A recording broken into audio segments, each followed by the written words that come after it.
বৌমা, ও বৌমা, ও পারুল। মা, কি হলো মা? আপনার লাগেনি তো কোথাও?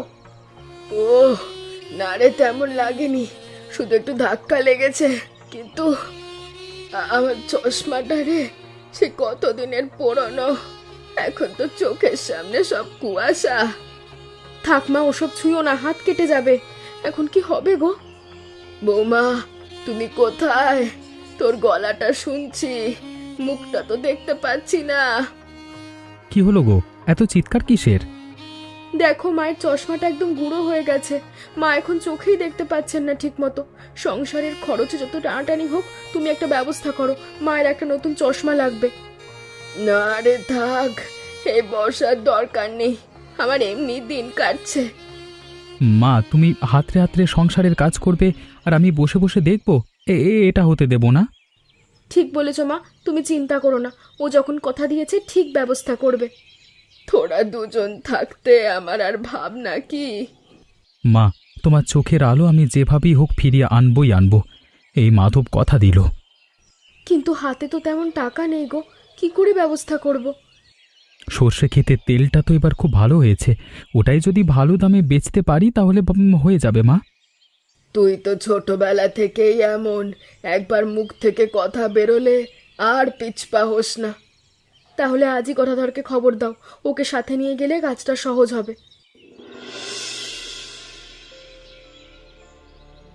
মাধব রে, বড় খবর আছে।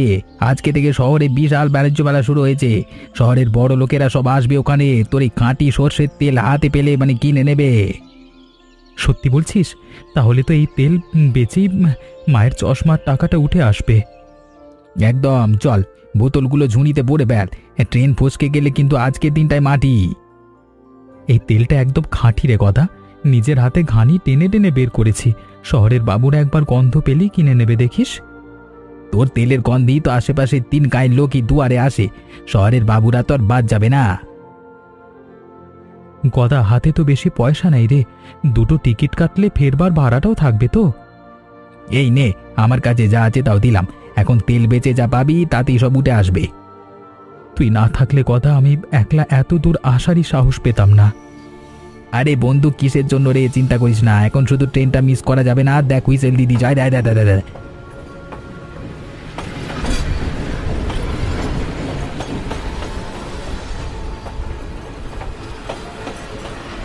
উফ, আজকেই তো প্রাণটা বেরিয়ে যাচ্ছিল রে বাবা। শহরে পৌঁছেই তো আসল লড়াই শুরু হবে কথা। এই যে এতগুলো বোতল যদি সবগুলো ভালো দামে বিক্রি হয়, তাহলে তো চশমার টাকা আর তোর ধারও শোধ হয়ে যাবে একসাথে। ওপরওয়ালা করুক যেন তাই হয় কথা। মায়ের মুখের হাসি দেখবার জন্য আজকে যা করতে হয় করব।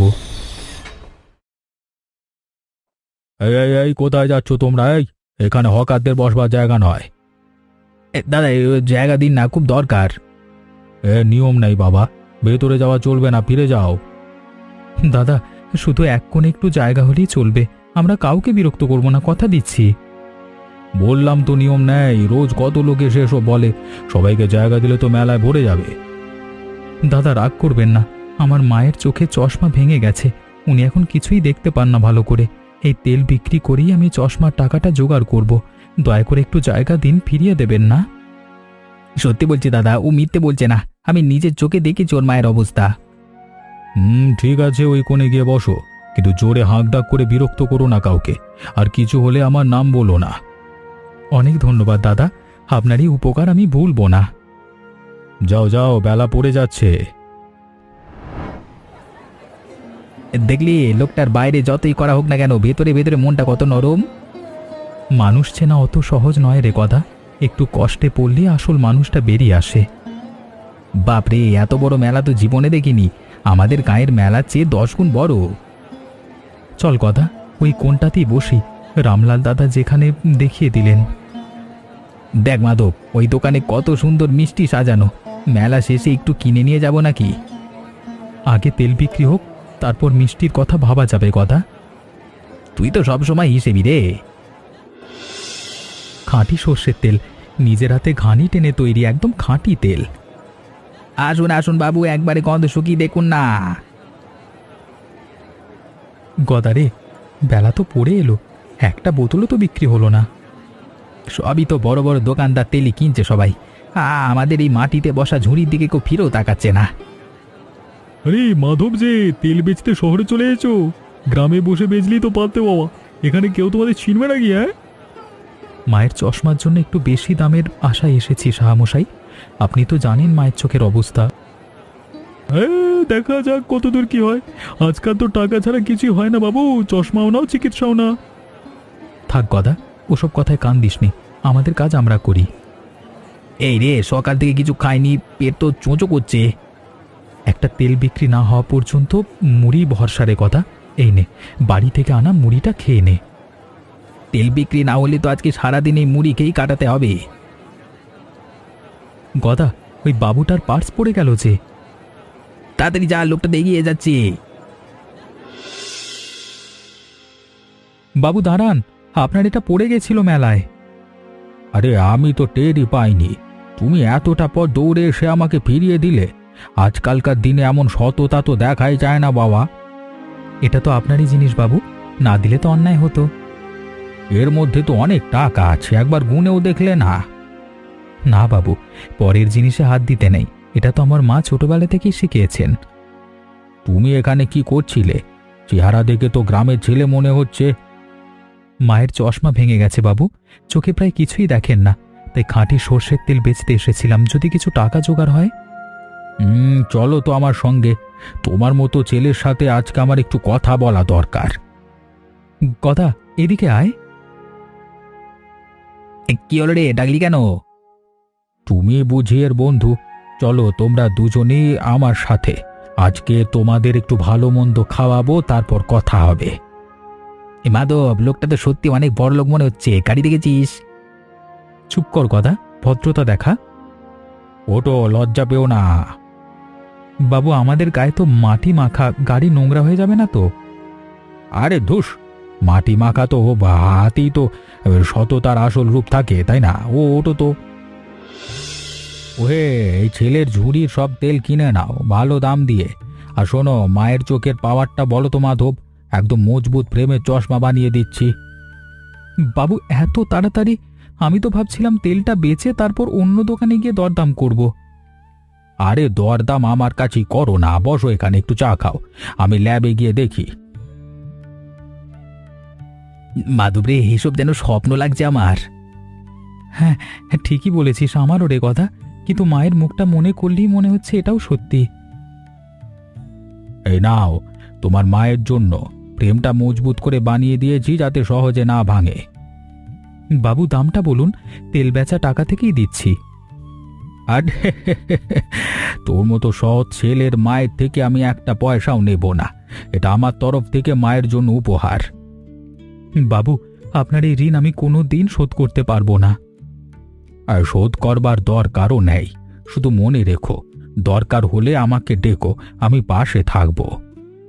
বাবু, আপনি যদি আমাদের গ্রামে একবার আসেন, দেখবেন কেমন আপ্যায়ন হয়। কথাটা মনে থাকবে কথাধর, সত্যিই একদিন যাব। বাবু, এবার তাহলে আমরা আসি, সন্ধ্যার ট্রেনটা ধরতে হবে। হ্যাঁ হ্যাঁ, দেরি করো না, আর শোনো, পথে সাবধানে যেও।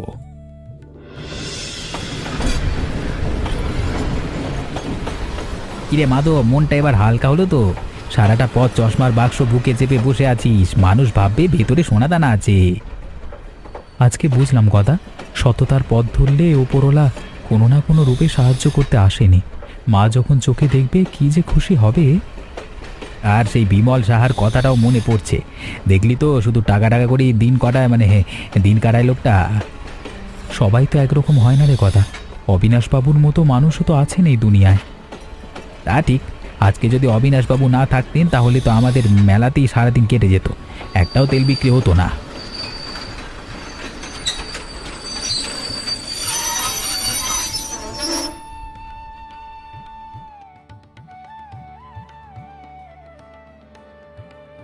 মাধব, তোমরা বাপের আমল থেকে যে 10 টাকা ধার বাকি আছে সেটা কবে শোধ দেবে বাবা? মাস তো পার গেল বাবা। এই সপ্তাহে ধানের একটা অংশ বেচে আপনার টাকা মিটিয়ে দেবো, কথা দিচ্ছি। বাক্সে কি আছে? সব থেকে দামি কিছু কিনে আনলে বলে মনে হচ্ছে, অথচ আমার সামান্য টাকা দিয়ে ফেরত দিতে পারো না।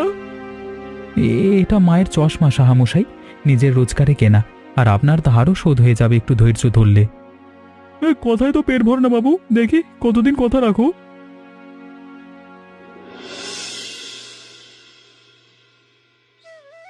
মা, একটু চোখ খুলে দেখো তো, চিনতে পারছো? বাবারে, এই যে সব স্পষ্ট দেখা যাচ্ছে।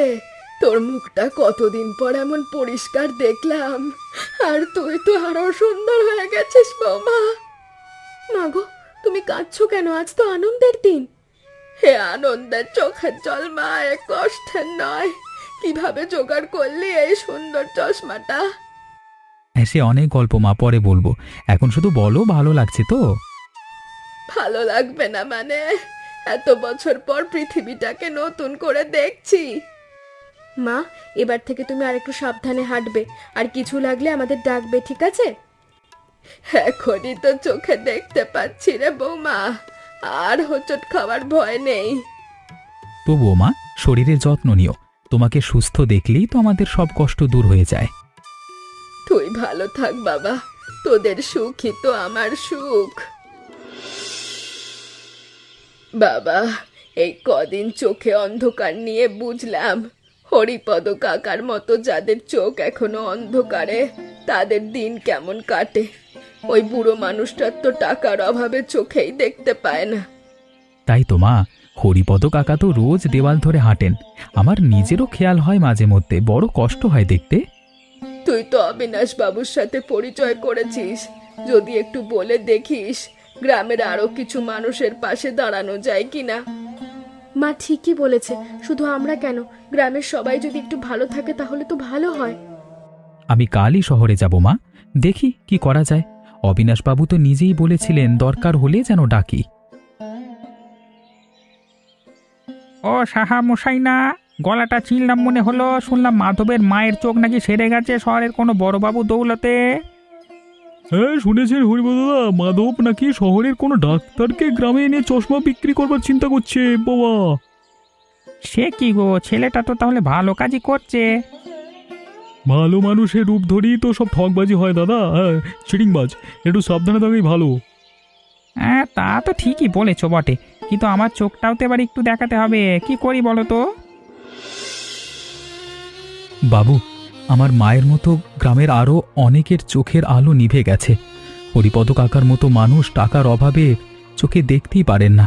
আপনি যদি একটা ফ্রি চোখের ক্যাম্পের ব্যবস্থা করে দেন। এ তো দারুণ চিন্তা। আমি কালই আমার ডাক্তারদের টিম আর যন্ত্রপাতি নিয়ে তোমাদের গ্রামে চলে আসব। সত্যি বলছেন বাবু? পুরো গ্রাম আনন্দে ভরে যাবে তাহলে। একদম সত্যি, এমন কাজে দেরি করতে নেই। বাবু, একটা কথা ছিল, গ্রামে কেউ কেউ নাকি বলছে চশমা বিক্রি করবার জন্য এসব করছেন। এসব রটনা তো হবেই বাবা। নতুন কিছু ভালো কাজ শুরু হলে কেউ না কেউ সন্দেহ করবেই। চিন্তা করো না, আমি নিজে গিয়ে গ্রামবাসীদের সামনে ঘোষণা করব যে এটা সম্পূর্ণ বিনামূল্যে, একটা পয়সাও নেওয়া হবে না। ধন্যবাদ বাবু, আপনার এই উপকার গ্রামের মানুষ কোনো দিন ভুলবে না। উপকার তো তুমি আমাকে করেছো মাধব, সততার পথ দেখিয়ে। এবার আমার পালা। বাবু, আপনার মতো মানুষ আরও থাকলে গ্রামের সব দুঃখই ঘুচে যেত। কালকের জন্য গাড়িতে সব যন্ত্রপাতি তুলে রাখো, আর ডাক্তার সাহেবদের খবর দিয়ে দাও, সকাল সকাল রওনা হতে হবে। ঠিক আছে বাবু, এখনই ব্যবস্থা করছি। বাবু, আপনার এই তৎপরতা দেখে সত্যিই মন ভরে যাচ্ছে। চলো চলো, কালকের প্রস্তুতি নিয়ে কথা বলিনি। বাবু, আমরা তাহলে আজকে ফিরে গিয়ে গ্রামের সবাইকে খবরটা জানিয়ে দিই, যাতে সবাই প্রস্তুত হয়ে থাকতে পারে। খুব ভালো বুদ্ধি, যাও যাও, সাবধানে যাও। ও সাহা মশাই, আপনিও এসেছেন নাকি চোখ দেখাতে? বাবা, সেদিন তো আমাকে বলেছিলেন চোখ দেখাতে টাকা লাগবে। হ্যাঁ দেখতে এলাম আর কি। আপনিও তো দেখছি লাইনে দাঁড়িয়ে আছেন, কি ব্যাপার? আপনিই তো শুনলাম গ্রামে বলেছেন চোখ দেখাতে টাকা লাগবে। এই দেখুন, একদম বিনামূল্যে, কোনো লুকোচুরি নেই। আসলে বাবু, আমার ভয় হচ্ছিল, গ্রামের মানুষ যদি আর আমার কাছে ধার না নিতে আসে। নিজের কথা ভেবেই ওসব বলে ফেলেছিলাম, ভুল করে ফেলেছিলাম, মাফ করে দেবেন। শাহমশাই, আপনার তো নিজেরও একটা মা আছেন, তার চোখেও যদি এমন সমস্যা হতো আপনি কি করতেন? আমার মাও তো গরিব ঘরের মেয়ে ছিলেন রে মাধব। চোখের সমস্যা নিয়েই সারাটা জীবন কাটিয়ে গেলেন। টাকার জন্য কোনোদিন চিকিৎসাই হলো না।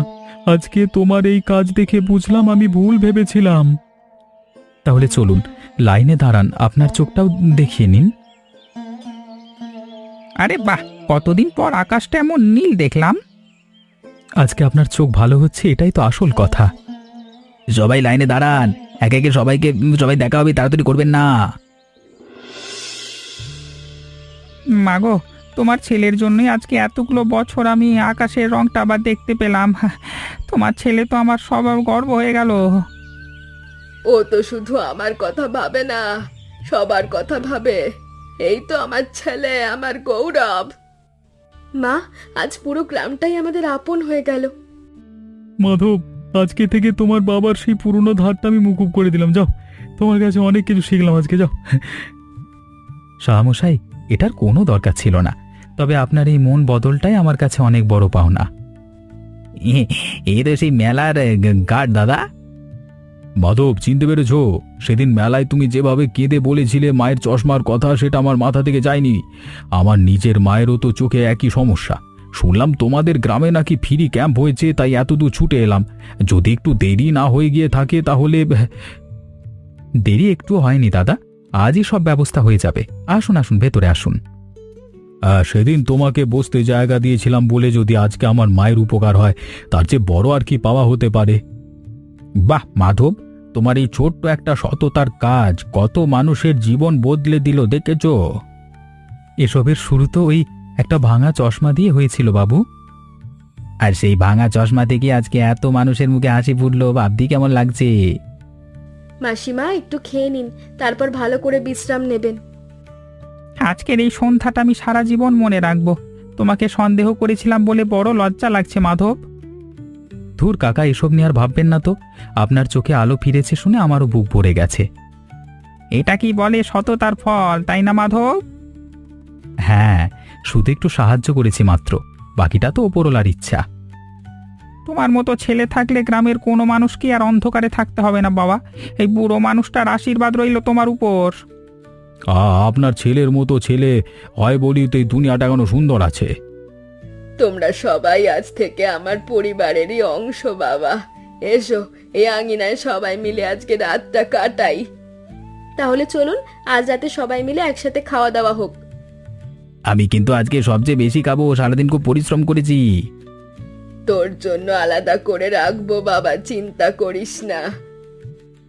আজকের এই সন্ধ্যাটা আমার জীবনেরও সবচেয়ে সুন্দর সন্ধ্যাগুলোর একটা হয়ে থাকবে মাধব। এই উঠোনটাই তো আমার আসল পৃথিবী মা, আর তোমরা সবাই আমার আসল সম্পদ। তা আজকে থেকে তুমি শুধু আমার মায়ের উপকারী নও, আমার নিজেরও ভাইয়ের মতো হয়ে গেলে মাধব। ভাই তো তুমি হলে দাদা। সেদিন মেলায় আমাকে জায়গা না দিলে তো আজকের এই দিনটা আসতোই না।